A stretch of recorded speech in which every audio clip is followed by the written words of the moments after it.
ਵੱਡੀ ਖਬਰ ਦਾ ਰੁਖ ਕਰਾਂਗੇ। ਦਿੱਲੀ ਪੁਲਿਸ ਦੀ ਚਾਰਜ ਸ਼ੀਟ ਜਿਸ ਦੇ ਤਹਿਤ ਵੱਡਾ ਖੁਲਾਸਾ ਹੋਇਆ ਹੈ। ਲਾਲ ਕਿਲਾ ਹਿੰਸਾ ਮਾਮਲੇ ਦੇ ਮੱਦੇਨਜ਼ਰ ਇੱਕ ਵੱਡਾ ਖੁਲਾਸਾ ਹੋਇਆ ਹੈ। 26 ਜਨਵਰੀ ਹਿੰਸਾ ਮਾਮਲੇ ਦੀ ਚਾਰਜ ਸ਼ੀਟ ਦੇ ਵਿੱਚ ਜੋ ਵੱਡਾ ਖੁਲਾਸਾ ਹੋਇਆ ਹੈ, ਲਾਲ ਕਿਲੇ ਨੂੰ ਪ੍ਰੋਟੈਸਟ ਸਾਈਟ ਬਣਾਉਣ ਦੀ ਸਾਜ਼ਿਸ਼ ਕਰ ਰਹੇ ਸਨ ਕਿਸਾਨ। ਲਾਲ ਕਿਲੇ ਤੇ ਕਬਜ਼ਾ ਕਰਕੇ ਪ੍ਰਦਰਸ਼ਨ ਦੇ ਲਈ ਨਵੀਂ ਥਾਂ ਬਣਾਉਣ ਦੀ ਸਾਜ਼ਿਸ਼ ਹੋ ਰਹੀ ਸੀ। ਦੁਨੀਆ ਦੇ ਵਿੱਚ ਭਾਰਤ ਨੂੰ ਬਦਨਾਮ ਕਰਨ ਦੇ ਲਈ 26 ਜਨਵਰੀ ਦਾ ਦਿਨ ਚੁਣਿਆ ਕਿਸਾਨਾਂ ਨੇ। ਇਹ तमाम ਚਾਰਜ ਸ਼ੀਟ ਦੇ ਵਿੱਚ ਖੁਲਾਸੇ ਹੋਏ ਨੇ। ਦਿੱਲੀ ਪੁਲਿਸ ਦੇ ਵੱਲੋਂ ਚਾਰਜ ਸ਼ੀਟ ਪੇਸ਼ ਕੀਤੀ ਗਈ ਹੈ। ਉਸ ਦੇ ਤਹਿਤ तमाम ਦਾਅਵੇ ਕੀਤੇ ਗਏ ਨੇ। ਖੁਲਾਸਿਆਂ ਦਾ ਦਾਅਵਾ ਕੀਤਾ ਗਿਆ ਦਿੱਲੀ ਪੁਲਿਸ ਦੇ ਵੱਲੋਂ ਕਿ 26 ਜਨਵਰੀ ਜਦੋਂ तमाम किसान दिल्ली कूच किते सन, जिस वेले दिल्ली दियां सड़कां ते उतरे सन, 26 जनवरी नूं जो कुछ होया उस दे पिछे किसानां नूं सीधा सीधा जिम्मेदार ठहराउंदे हुए दिल्ली पुलिस दे वल्लों चार्जशीट दे तहत खुलासा किया गया कि लाल किले नूं प्रोटेस्ट साइट बनाउण दी कोशिश हो रही सी। लाल किले ते कब्जा करन दी कोशिश हो रही सी। साजिश रची गई सी ताकि प्रोटेस्ट दे लई नवीं थां बनाई जाए ते नवीं थां बनाउण दी साजिश सी लाल किले नूं, जिस दे तहत लाल किले नूं घेरिया गया सी किसानां दे वल्लों। दिल्ली पुलिस दी चार्ज शीट दे तहत वड्डा खुलासा दा दावा किया गया है। लाल किले ते कब्जा करके प्रोटेस्ट दे लई नवीं थां तैयार करना चाहुंदे सन किसान, जो कि तीनों खेती कानूनों का विरोध करते हुए पिछले 6 महीनों तो दिल्ली के बरूहां ते डटे हुए ने। नीरज गौड़ साडे नाल साडे सहयोगी जुड़ चुके ने। नीरज, दिल्ली पुलिस दे वल्लों जिस खुलासे दा दावा किया गया है ये चार्ज शीट दे विच होर की कुछ जानकारियां या खुलासे शामिल किए गए ने?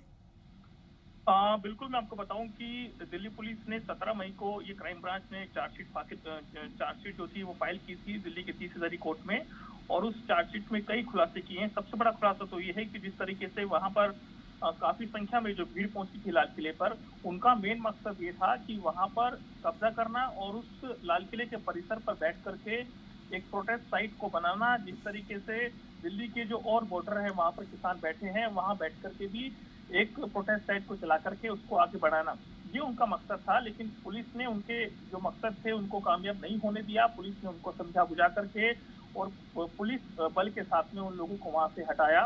और सबसे बड़ी बात ये भी है कि इसकी सोची समझी साजिश के तहत इस पूरे इंसिडेंट को अंजाम दिया गया था। और जिस तरीके से भीड़ एक के बाद एक वहां पर लोग इकट्ठे होकर चले गए थे, और उसके बाद तमाम लोग वहां पर इकट्ठा हो गए थे। वहां पर जो कि ट्रैक्टर पहुंचे थे वो बिना नंबर के भी ट्रैक्टर थे। कई ऐसे ट्रैक्टर भी मिले हैं जिनके जो नंबर हैं वो फेक मिले हैं।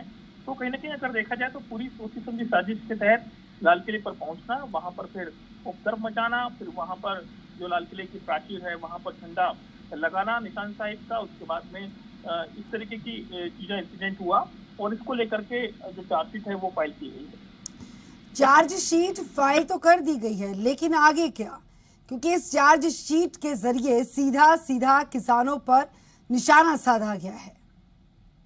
हाँ बिल्कुल, मैं आपको बताऊं कि चार्जशीट तो अभी फाइल हुई है और उसके बाद आगे इसमें हेयरिंग होगी और जो भी एक्यूज हैं उन लोगों को भी ये चार्जशीट दी जाएगी और फिर उसके बाद जो कोर्ट का प्रोसेस है वो आगे होगा। लेकिन जो चार्जशीट है वो करीब 3000 पन्नों से ज्यादा की चार्जशीट है और उसमें 16 लोगों को आरोपी बनाया गया है, जिसमें पुलिस ने इन लोगों को गिरफ्तार किया था। गिरफ्तार करने के बाद जब इनसे पूछताछ की थी तो उस पूछताछ में ये खुलासा हुआ है और दिल्ली पुलिस की चार्जशीट में ये सब बातें लिखी गई हैं। और सबसे बड़ी बात तो ये भी है कि हरियाणा की इस पूरे लाल किले के लिए हिंसा के लिए पहले से ही प्लानिंग हो चुकी थी।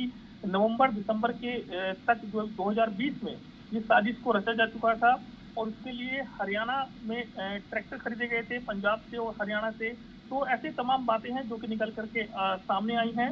और यहाँ तक कि मैं आपको बताऊं कि एक बहुत बड़ी जो खरीद फरोख्त की गई थी ट्रैक्टर की, वो कैसे की गई थी, उसका जो पैसे थे वो कहाँ से आए थे, वो भी उसको भी चार्जशीट में जोड़ा गया है।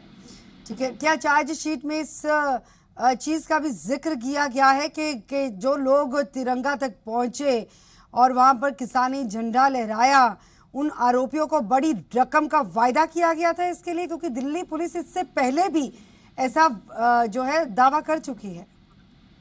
हाँ बिल्कुल, क्योंकि जिस तरीके से पूरी साजिश के तहत इस पूरे इंसिडेंट को अंजाम दिया गया, और सबसे बड़ी बात तो ये है कि जो आरोपी हैं, जो कि जिसमें दीप सिद्धू है सबसे मेन इसमें जो कि आरोपी रखा गया है इस चार्जशीट में लाल किले की हिंसा में। तो इन लोगों से जब पूछताछ की गई तो इन्होंने बताया कि जब ये लोग बॉर्डर पर जाते थे तो वहां पर जितने भी किसान नेता थे वो जब इनके स्पीच देते थे तो वो स्पीच सुनकर के प्रभावित होते थे, और उसके बाद फिर इन्होंने आगे की प्लानिंग की थी। तो कहीं ना कहीं देखा जाए तो इसमें कई लोगों का नाम है चार्जशीट में, जो कि और कई लोगों के नाम में क्या दीप सिद्धू या लखा सिधाना का भी नाम है शामिल?